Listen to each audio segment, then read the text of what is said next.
Everyone, आज हम बात कर रहे हैं क्लास 8 के एक्सरसाइज 8.3 की, और जिसमें हम बात करेंगे क्वेश्चन नंबर 2 और क्वेश्चन नंबर 3 की। तो क्वेश्चन नंबर 2 जो है, मैंने एक क्वेश्चन है, इसमें कमला ने अमाउंट बोरो किया है, तो जिसकी जो बेसिक इन्फॉर्मेशन है वो मैंने बोर्ड पर लिख दी है कि प्रिंसिपल उसने अमाउंट यानी जो अमाउंट बोरो किया है, जितना पैसा उसने उधार लिया वो है ₹26,400। ओके, और रेट ऑफ इंटरेस्ट कितना था? 15% पर एनम। उसके बाद उसने लिया किस टाइम के लिए, कितने टाइम के लिए उसने जो लोन लिया है, यानी कितने टाइम के लिए उसने जो लोन लिया है, तो वो है हमारा 2 years 4 months के लिए। ठीक है, और हमें अमाउंट इसका कैलकुलेट करना है कि जब 2 years 4 months के बाद वो कितना अमाउंट उसको वापस करेगी, कितना रिटर्न करेगी। ठीक है, तो जाहिर सी बात है, अगर इतना पैसा उसने लोन लिए, इतने पैसे का लोन लिया है, तो केवल ये तो नहीं, इतना ही पैसा तो नहीं करेगी, कुछ उसको एक्स्ट्रा इंटरेस्ट भी पे करना पड़ेगा। तो ये अमाउंट प्लस इंटरेस्ट लगाकर जो टोटल अमाउंट होता है तो कितना रिटर्न करना होगा, ये हमें इस क्वेश्चन में कैलकुलेट करना है। ठीक है, तो चलिए शुरू करते हैं। सबसे पहले हम जो टाइम यहाँ पर लिखा है, जिसको हम एन कह रहे हैं, तो ये हमें दिया है 2 years 4 months के लिए। तो उसको हम क्या कहते हैं, एक साथ में नहीं करेंगे, हम पार्ट बाई पार्ट करेंगे। यानी पहले हम कैलकुलेट करेंगे 2 years के लिए और फिर बात करेंगे 4 months की। ठीक है, तो हम ये हमें पता है कि ये जो टाइम है, यानी जो एन है, वो ईयर्स में होना चाहिए। तो ये तो हमें पता है 2 years, लेकिन ये 4 months हमें गिवन है, इसको भी हम कन्वर्ट किस में कर लेंगे? ईयर में। तो 4 month को अगर हम कन्वर्ट करें ईयर में, ठीक है, तो क्या करना होगा, हमें 12 से डिवाइड करना होगा। जब 12 से डिवाइड करेंगे तो 4 1 टाइम, 4 3 टाइम, यानी ये बन जाएगा 1/3 ईयर। ठीक है, तो हम इसको लिख सकते हैं 2 complete 1/3 ईयर। तो मैं इसको हटाकर यहाँ से लिख देता हूँ। अब 2 complete 1/3 ईयर, यानी ये हो गया है। ठीक है, तो पहले 2 years के लिए निकालेंगे, फिर 1/3 years के लिए निकालेंगे। तो शुरू करते हैं। सबसे पहले अमाउंट हमें कैलकुलेट करना है, तो अमाउंट का फॉर्मूला लगाते हैं। अमाउंट का फॉर्मूला होता है P ब्रैकेट में 1 + R/100 की पावर n।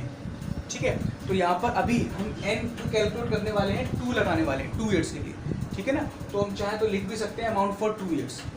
ओके, तो आप यहाँ लिख देना अमाउंट फॉर 2 years, यहाँ लिख सकते हैं अमाउंट। ठीक है, चलिए मैं लिख ही देता हूँ। तो मैंने यहाँ लिख दिया है अमाउंट फॉर 2 years। तो चलिए कैलकुलेट करते हैं। अमाउंट क्या हो जाएगा? अमाउंट का फॉर्मूला हम सभी जानते हैं, 1 + R/100 की होल पावर n होता है। तो P हमारे कितना है यहाँ पर? 26,400। 1 + R, what is R here? R कितना हमारा? 15%, तो हमने यहाँ 50 लगा दिया अपॉन 100, और पावर n की जगह पर हम क्या लगा देंगे? 2, क्योंकि हमने पहले ही लिख दिया है कि अमाउंट फॉर 2 years। हम किसके लिए कैलकुलेट कर रहे हैं? 2 years के लिए कैलकुलेट कर रहे हैं। ठीक है, तो उसमें आंसर अगर हम सोल्व करेंगे तो ये आ जाएगा 26,400। अगर यहाँ से इसे कैलकुलेट करेंगे तो ये आएगा 115/100। ये आने वाला है 1/15/100, और पावर आएगी इसकी 2। ठीक है, अगर यहाँ से हमसे थोड़ा सॉल्व भी कर लें, सिंप्लीफाई कर लें, तो ये कितना हो जाएगा हमारा? 2 × 10, 1 बचा इसीलिए 15, 5 3 टाइम्स 50, और यहाँ आ जाएगा 5 × 10 और 20। ठीक है, यानी इस ब्रैकेट के अंदर हमें मिल जाएगा 23/20। 23/20 को फिर से एक बार लिख देता हूँ। ये तो हमारा एज इट इज रहेगा 26,400, और ब्रैकेट में हमें मिलेगा 23/20 की होल पावर 2। ठीक है, इसको थोड़ा छोटा लिख देता हूँ ऐसे।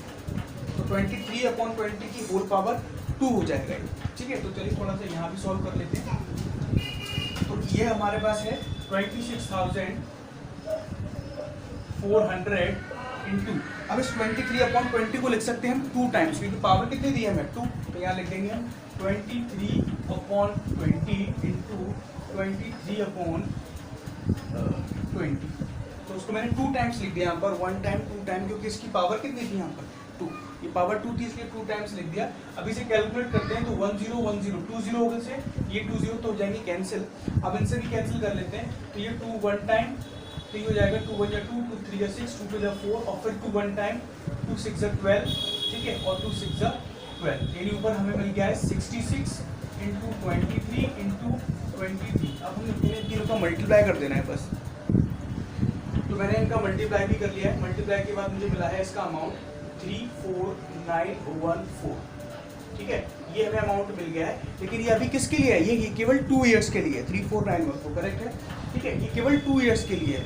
ठीक है, अभी तो हमें फाइंड करना है इस 1/3 ईयर के लिए भी, इसके लिए भी हमें कैलकुलेट करना है। तो हमें लिखना होगा कि ये तो अमाउंट है, ठीक है, 2 ईयर्स तक के लिए। लेकिन हमें समझने वाली बात ये है अब कि जो नेक्स्ट 1/3 ईयर के लिए हम जो कैलकुलेट करेंगे तो वहाँ पर जो प्रिंसिपल होगा वो हमारा कितना होगा, ये होगा, ये हमारा प्रिंसिपल की तरह काम करेगा फॉर द नेक्स्ट 1/3 ईयर के लिए। ठीक है, तो चलिए निकालते हैं इंटरेस्ट फॉर 1/3 ईयर। तो यहाँ के लिए अब अगर हम बात करें, मैंने आपको पहले ही बता दिया कि प्रिंसिपल हमारा अब ये बन जाएगा उसके लिए। ठीक है ना, तो हम अगर निकालेंगे इंटरेस्ट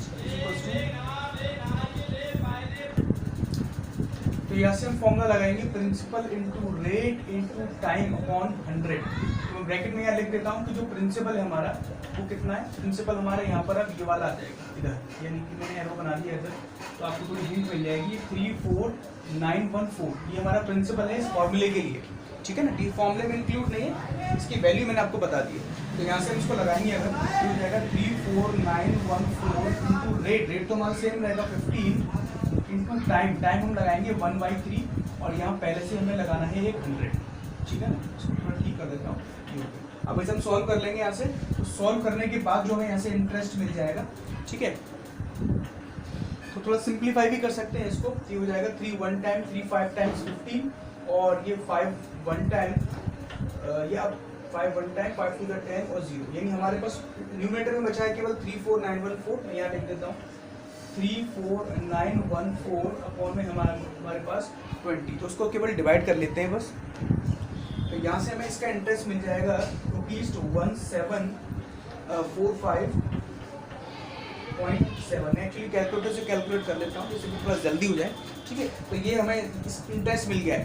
ठीक है, इंटरेस्ट मिला है केवल किस लिए, केवल इस वाले पार्ट के लिए, केवल 1/3 ईयर के लिए। ठीक है, तो यहाँ से इंटरेस्ट मिला है तो हम पहले इसको इसमें ऐड कर लेंगे, टोटल हम इसमें पहले ऐड कर लेंगे। ठीक है, तो ये तो अमाउंट उसे पे करना ही होगा, तो टोटल अमाउंट कितना हो जाएगा हमारा, टोटल जो अमाउंट हो जाएगा यहाँ से। ठीक है, तो इस वाले अमाउंट में यानी कि ये तो मैं ये तो हो चुका था 2 ईयर्स के लिए कि 2 ईयर्स बाद इसे इतना पे करना है, तो और इसमें 1/3 ईयर की हम इंटरेस्ट और ऐड कर देंगे, तो टोटल हो जाएगा हमारा 34914 प्लस ये इंटरेस्ट यानी 1745.7 और यहाँ से जैसे कैलकुलेट करेंगे तो ये हो जाएगा ₹36659.70, यानी ये हो जाएगा हमारा फाइनल अमाउंट। ये फाइनल अमाउंट है जो कमला को रिटर्न करना होगा after 2 years to complete 1/3 years. तो आई होप थोड़ा लेंदी सा, लेकिन थोड़ा बहुत लेंदी है, लेकिन आपको समझ आ गया होगा। ठीक है, चलिए बात कर लेते हैं क्वेश्चन नंबर 3 की। तो इस 3 में क्या है, 2 कैरेक्टर हैं, 2 कैरेक्टर हैं, 2 गर्ल्स हैं, 2 लड़कियां हैं, जिसका एक का नाम है फेबिना और दूसरे का नाम है राधा। ठीक है, तो अब हुआ क्या कि जो फेबिना ने अमाउंट तो बोरो किया है, मेरे पास क्वेश्चन यहाँ पर है 12% पर एनम पर किया है 3 ईयर्स के लिए एट सिंपल इंटरेस्ट, यानी कुछ अमाउंट फेबिना ने बोरो किया, वो कितने पर किया है, 12% पर एनम पर किया है। ठीक है ना, तो फेबिना ने जो, मैंने सारी डिटेल्स यहाँ लिखनी है फेबिना के लिए कि फेबिना ने जो अमाउंट बोरो किया वो कितना किया, 12,500 बोरो किया है। रेट ऑफ इंटरेस्ट जिसका 12% है और टाइम यानी कि एन की वैल्यू यहाँ पर हमारी क्या है, 3 ईयर्स, यानी उसने 3 ईयर्स के लिए वो अमाउंट बोरो किया है। ठीक है, और किस पर किया है, at SI means simple interest, उसने सिंपल इंटरेस्ट पर उसे बोरो किया है। ठीक है, और दूसरी एक जो गर्ल है वो राधा है, जिसने क्या कहते हैं जो अमाउंट बोरो किया है वो कंपाउंड इंटरेस्ट पर किया है। ठीक है, उसकी बात हम बाद में करेंगे। ठीक है, तो पहले हम इसके लिए कैलकुलेट करते हैं। तो दोनों ही केस में हमें simple interest means not simple interest, ये बताना है कि किसने इंटरेस्ट ज़्यादा पे किया है और कितना पे किया है। तो इसने तो सिंपल इंटरेस्ट ही, इसका तो हमें सिंपल इंटरेस्ट कैलकुलेट करना होगा। तो हम सिंपल इंटरेस्ट का एक फॉर्मूला अगर लगाते हैं यहाँ से, सिंपल इंटरेस्ट वो होता है P × R × T अपॉन 100। तो यहाँ से प्रिंसिपल हमारा कितना है, 12,500 है, रेट कितना है 12 है और टाइम कितना है 3 है अपॉन 100। तो यहाँ से इसे हमें सॉल्व करके डायरेक्टली हम इंटरेस्ट कैलकुलेट कर सकते हैं। तो ये 2 zeros कैंसल्ड बाय 2 zeros, हमारे पास क्या बचता है मल्टीप्लाई करने के लिए 125। ठीक है, 12 और 3, तो इनका हमें सिंपली बस मल्टीप्लाई कर लेना है। तो यहाँ से अगर इसको कैलकुलेट करेंगे तो ये आ जाएगा हमारा ₹4,500, यानी ये हो गया इसका इंटरेस्ट 4,500 हो गया आफ्टर 3 ईयर्स। तो ये तो इंटरेस्ट किसको पे करना है, फेबिना को करना है। अब हम बात कर लेते हैं राधा की कि राधा को कितना करना है। अब जो राधा ने अमाउंट बोरो किया है वो सेम है, यानी कि सेम अमाउंट बोरो किया है दोनों ने, ठीक है, लेकिन रेट ऑफ इंटरेस्ट दोनों का डिफरेंट है। इसका जो फेबिना के लिए था वो 12% था और राधा के लिए है वो 10%, लेकिन टाइम दोनों का सेम है, यानी प्रिंसिपल दोनों का सेम है, टाइम भी दोनों का सेम है। दोनों ने ही 12,500 रुपीज़ बोरो किए हैं, दोनों ने ही 3 ईयर्स के लिए बोरो किया है, लेकिन रेट ऑफ इंटरेस्ट दोनों का डिफरेंट है, ठीक है। तो जो फेबिना के लिए था, ये फेबिना के लिए वो 12% था और राधा के लिए वो है 10%। तो हमें कैलकुलेट करना है कि इसके लिए इंटरेस्ट क्या है और फिर उनका डिफरेंस क्या है। तो चलिए पहले अमाउंट इसका कैलकुलेट कर लेते हैं, लेकिन हाँ एक चीज़ अलग और है कि ये सिंपल इंटरेस्ट पर उसने बोरो किया था और राधा ने इसको बोरो किया है कंपाउंड इंटरेस्ट पर। तो पहले हम कैलकुलेट करते हैं इसका अमाउंट, ठीक है, कि अमाउंट कितना हो रहा है, यानी कि फाइनली हमें फाइंड करना क्या है, कंपाउंड इंटरेस्ट ही फाइंड आउट करना है। तो फॉर्मूला इसका होता है P ब्रैकेट में 1 + R/100 की होल पावर n। तो P हमारे यहाँ पर कितना है 12,500 in bracket 1 + R। What is R? R है हमारे यहाँ 10/100 की होल पावर n। n क्या है हमारे यहाँ पर 3 है, तो यहाँ हम लगा देंगे 3। तो यहाँ पर इसे हम अगर लिखेंगे तो ये हो जाएगा 12,500 मल्टीप्लाई, यानी ये तो आगे हमारा प्रिंसिपल, और उसको हम कैलकुलेट कर लेंगे तो ये आ जाएगा हमारा 110/100 की होल पावर 3, ठीक। तो यहाँ से थोड़ा और सिंप्लीफाई कर लेते हैं, तो एक जीरो से एक जीरो ये कैंसिल हो जाएगा, तो फाइनली हमारे पास बचेगा 11/10। क्या बचता है 11/10, जिसको हम ऐसे लिख सकते हैं 12,500 मल्टीप्लाई, अब ये बचा है ब्रैकेट के अंदर 11/10। क्या बचा है 11/10, तो जिसकी पावर है 3 पावर, तो उसको 3 टाइम्स हम लिख देंगे, तो ये बन जाएगा 11/10 इंटू 11/10 इंटू 11/10। तो इस तरह से ही हमारे पास ये फाइनल होकर आ गया है। तो उसको बस हमें सिंप्लीफाई कर लेना है। तो हमारे पास ये 2 zeros हैं, तो इन 2 zeros को हम कैंसिल कर सकते हैं इस 10 से, ठीक है। बाकी क्या बचता है 125 बचता है, 11 11 11 और डिनोमिनेटर में बचता है हमारे पास 10। तो उसको सिंप्लीफाई करके ये आंसर लिख देते हैं, तो जिसका आंसर यहाँ से आ जाएगा ₹16637.50। ये इसका आंसर आ गया। ये तो आया हमारा अमाउंट, ये तो क्या है अमाउंट आया है, अभी कंपाउंड इंटरेस्ट नहीं आया है, ठीक है। ये तो अमाउंट आया है कि टोटल कितना हो रहा है इसका 3 ईयर्स के बाद। तो अगर हम यहाँ से निकालेंगे, एक स्टेप और रह गया इसके बाद, यहाँ से अगर हम कंपाउंड इंटरेस्ट अगर कैलकुलेट करेंगे तो कंपाउंड इंटरेस्ट क्या होगा, कंपाउंड इंटरेस्ट होता है अमाउंट माइनस प्रिंसिपल।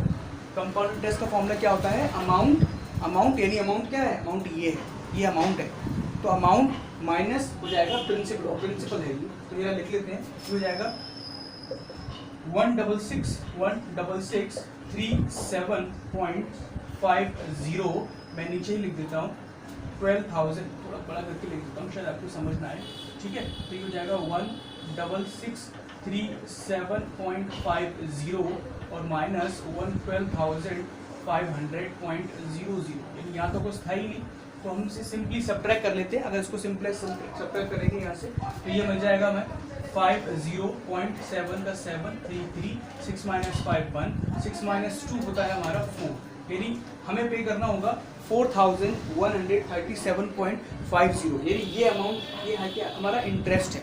तो ये हमारा इंटरेस्ट इसका है। अब समझने वाली बात ये है कि कंपाउंड इंटरेस्ट कितना हो रहा है 4,137 और सिंपल इंटरेस्ट इसके लिए कितना हो रहा था कि हो रहा था 4,500, यानी हमें कंपेयर करना है एक इस वैल्यू को और एक इस वैल्यू को, इन दोनों वैल्यू को कंपेयर करना है। तो यहीं से आई थिंक आपको समझ आ गया होगा कि किसको ज़्यादा इंटरेस्ट पे करना पड़ेगा, सिंपल इंटरेस्ट ज़्यादा है या कंपाउंड इंटरेस्ट ज़्यादा है। तो बहुत ही आसानी से हम कह सकते हैं कि हमारा सिंपल इंटरेस्ट ज़्यादा है, ग्रेटर है, ठीक है। तो यानी कंपाउंड इंटरेस्ट ग्रेटर है। अब कंपाउंड इंटरेस्ट कंपाउंड इंटरेस्ट नहीं, सिंपल इंटरेस्ट ग्रेटर है। और सिंपल इंटरेस्ट पे किसने किया है, किसने करना है सिंपल इंटरेस्ट पे, फेबिना, यानी फेबिना को ज़्यादा इंटरेस्ट पे करना है। ओके, तो यहाँ हम लिख सकते हैं, थोड़ा स्पेस कम है लेकिन यहाँ लिख देता हूँ कि फेबिना हैज़ टू पे मोर इंटरेस्ट, यानी कि फेबिना को ज़्यादा इंटरेस्ट पे करना पड़ेगा देन राधा, यानी राधा से उसे ज़्यादा इंटरेस्ट पे करना पड़ेगा। ठीक है। और डिफरेंस और कितना ज़्यादा करना पड़ेगा, क्वेश्चन हमसे ये पूछा है कितना ज़्यादा करना पड़ेगा, तो उसके लिए हम क्या निकाल देंगे, डिफरेंस निकाल देंगे, डिफरेंस। ठीक है, डिफरेंस भी किसका, इंटरेस्ट का। ठीक है, अगर डिफरेंस निकालना चाहेंगे बिल्कुल आसानी से निकाल सकते हैं। ये है हमारा 4500 और उसमें से सब्ट्रैक्ट करना है हमें 4137.50। ठीक है, इसको सब्ट्रैक्ट कर लेना है बस। तो यहाँ से हमारा आंसर क्या आ जाएगा, 362 यानी रुपीज़ 362.50 ये उनका डिफरेंस है। ठीक है, दोनों के इंटरेस्ट में डिफरेंस ये है। तो I hope you all would have understood. Okay, last I would like to say thank you very much.